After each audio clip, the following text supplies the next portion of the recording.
no início da aula passada, quando a gente começou a estudar agravo, que a gente tinha 3 formas de agravo, né? Tinha o agravo de instrumento. E isso no CPC de 2015. Certo? Beleza. Tem o agravo interno. E tem o agravo em RESP ou RE. Esse aqui a gente já estudou. Esse a gente vai estudar agora. E esse a gente vai estudar daqui a alguns dias. Tá? Então a gente vai seguir a ordem do código. Agora a gente vai falar de agravo interno. Tá? O agravo interno está só no artigo 1021. Só. Mais nenhum lugar.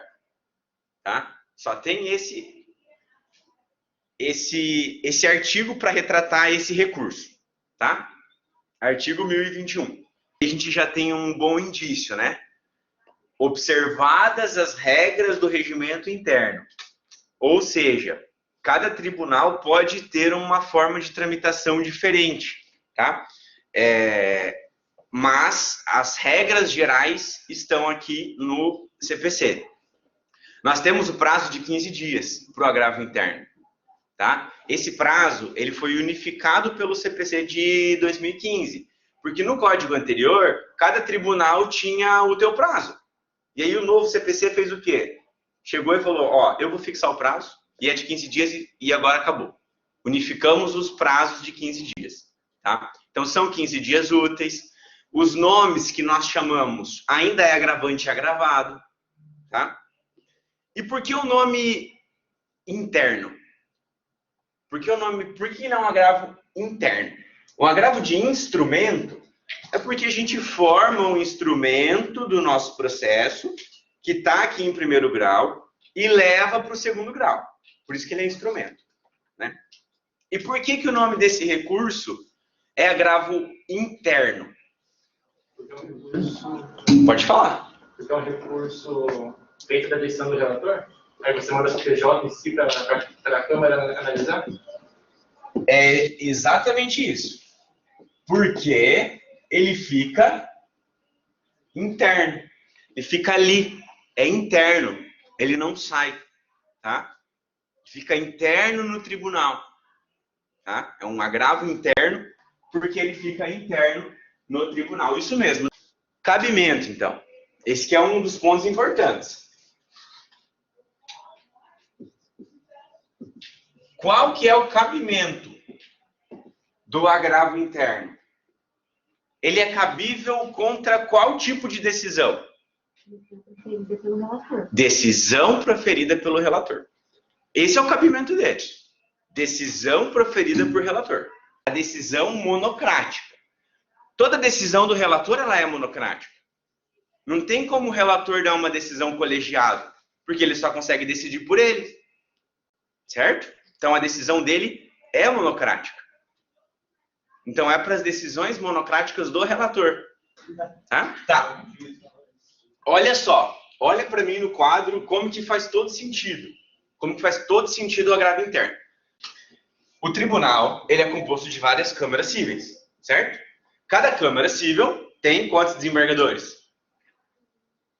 5. Tá? Ó, cada câmara cível tem 5 desembargadores. Aqui no Paraná, tá? Tem 5 desembargadores. Um deles é o presidente. Certo? 5. Um deles é o presidente. E aí eu vou fazer o sorteio sempre de quem vai ser o relator. Né? Então, o relator caiu para esse cara aqui.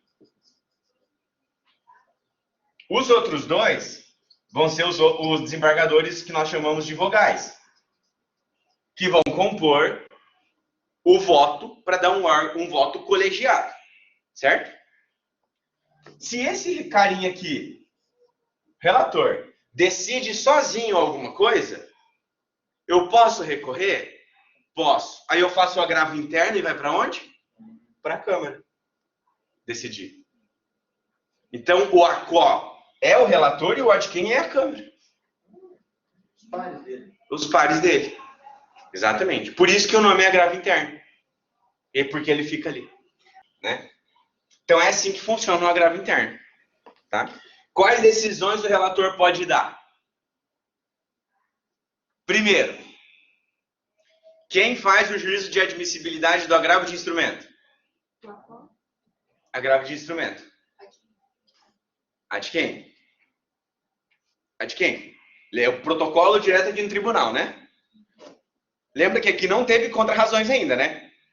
Eu vou protocolar no tribunal, ele vai concluso para o relator, daí ele vai receber nos efeitos, né? Vai suspensivo ou não, e daí ele vai intimar para as contra-razões e vai seguir. Se o relator não conhece o recurso aqui, porque intempestivo, por exemplo, decisão monocrática. Se você quer recorrer, você faz um agravo interno. Tá? Um outro exemplo. Você pediu efeito suspensivo. Ele não deu. Você faz um agravo interno para a Câmara, colegiado, te dá o efeito suspensivo. Certo? Ou até mesmo ele faz alguma decisão monocrática de mérito, que está lá no artigo 932, que a gente já viu, que ele pode decidir sozinho. Por exemplo, algum recurso que seja contrário a uma súmula vinculante do Supremo. Ele pode decidir sozinho, ele não precisa levar para o colegiado. Ele nega provimento sozinho. Certo? Isso, se eu quiser recorrer, eu posso fazer um agravo interno. Então, são todas essas decisões que eu posso atacar do relator. Então, toda decisão do relator é agravo interno. Toda decisão do relator eu vou fazer agravo interno. Por isso que eu volto para dizer aqui, ó. Vocês conseguem compreender que eu não posso confundir agravo interno com agravo de instrumento? Eu não posso. Porque um é no primeiro grau, um é no segundo grau. Mata aqui. E tem que de questão de prova da OAB que dá um exemplo e fala, é agravo de instrumento, é agravo interno, Meu, não tem como. Aí eu fiquei em dúvida entre agravo de instrumento e agravo interno. Não tem como. Você vai olhar no enunciado. A decisão é de quem? Do juiz de primeiro grau? É agravo de instrumento. Se a decisão é do desembargador relator, é agravo interno. Você não precisa analisar o mérito. Veja quem proferiu aquela decisão. Como que funciona? Eu protocolo no prazo de 15 dias, dirijo ao relator, então ele é endereçado ao relator. O relator pode fazer o juízo de retratação. Se ele não se retrata, ele inclui em pauta para sessão de julgamento. Tá? É esse o funcionamento dele. Eu protocolo meu agravo interno para o relator, dirigido ao relator. O relator vai receber, se preencher os requisitos de admissibilidade. Após isso, ele vai manter, digamos que ele mantém a sua decisão. Ele não pode, porque ele tem que se manifestar sobre esse agravo interno e defender a sua decisão, se for o caso, né, se ele não quiser mudar, dos argumentos trazidos pelo agravante. Então, ele tem que dizer por que não se aplicam aqueles argumentos trazidos no agravo interno. O que o parágrafo 3º quer dizer? Quando ele vai fazer essa decisão, o relator do agravo interno, se ele for negar provimento a esse agravo interno e levar para o órgão colegiado para que seja julgado, ele não pode fazer uma decisão assim, ó, mantenha a decisão agravada por seus próprios fundamentos. Ele não pode. Ele tem que falar assim, ó, não é o caso de provimento do recurso, tendo em vista que, vamos colocar que é intempestivo, como a gente havia falado aqui, tendo em vista que o agravante defende que o prazo se encerraria no dia tal, sob o argumento de que tem um feriado local, né? Aí ele vai lá. No caso, não existe esse feriado local, não houve suspensão de prazo, portanto, o dia tal é um dia antes do que ele está falando. Aí tá ótimo, vai para o colegiado. Ele tem que fazer assim, tem que rebater os argumentos. Tá? Ele não pode manter as decisões pelos próprios fundamentos. Não pode fazer isso. Tá? Cuida quando você vai interpor um agravo interno. Tá? Porque ele pode ser aplicado multa. Pode ser aplicado uma multa em 2 ocasiões. Qual que é a primeira? Tem uma palavrinha antes. Manifestamente inadmissível. E isso é uma questão subjetiva dos julgadores, né? Óbvio que vai dar ruim. Hã? Basicamente, quando você vai interpor um agravo interno, está na cara que não vai ser proibido, é algo assim.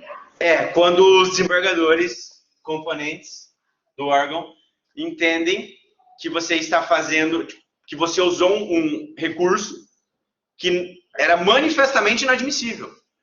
Meio Ou seja, má fé? hã? Meio que tem a ver com a má fé ou não? Sim, mas não. Não. Acho que não. No meu entendimento, não. Sendo manifestamente inadmissível, no sentido de, você interpôs o recurso aqui, que não faz nem sentido, a tua argumentação não tem nada a ver, multa. Você fez nós perder tempo. Mais ou menos assim. Então, o manifestamente inadmissível, sim. Tá? E tem o outro. Qual que é a outra opção que está no código? Improcedente, manifestação unânime. Improcedente em manifestação unânime. Ou seja, se todo mundo, na verdade, tecnicamente, não é improcedente, né? É provimento, né? Tá procedente? Improcedente. Deveria ser o não provimento do agravo. Ou seja, então se ele não for provido, negado o segmento de forma unânime, multa. Sabe qual que é o problema? Falando enquanto advogado, para vocês começarem a pensar. Essa é uma decisão de agravo interno que vocês têm que tomar em conjunto com o cliente de vocês. Porque quem paga a multa é ele. Então você vai chamar ele no seu escritório, vai falar assim, o recurso que a gente interpôs, ele entendeu isso aqui. Eu acho que a gente pode, eu acho não. Na minha visão, a gente tem que fazer um agravo interno. Por causa disso, disso.